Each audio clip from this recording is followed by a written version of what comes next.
friend of mine recently asked me about these black bars. He said he was getting these black bars in his Final Cut and he couldn't figure out how to fix it.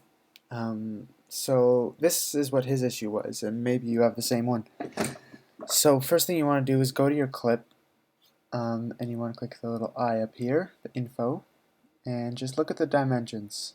Mine are 1920 by 1080.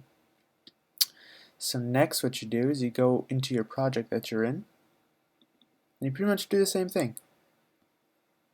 Click on the eye. You can see that it is not 1920 by 1080. It's not the same dimensions as my video clip, and that's what's making the black bars. Essentially, the project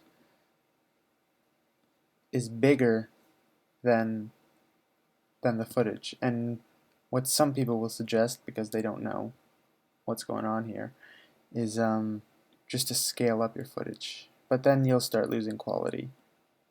So I wouldn't recommend that. Put that back to 100. So what you want to do is, again, go in your project and just click this little modify button here. And since my footage is 1920 by 1080, I'll put it to 1080p. You choose whatever size your footage is, and press OK. And then there you have it. Shouldn't be any black bars anymore. My footage is at 100%. That should do it. Alright, good luck.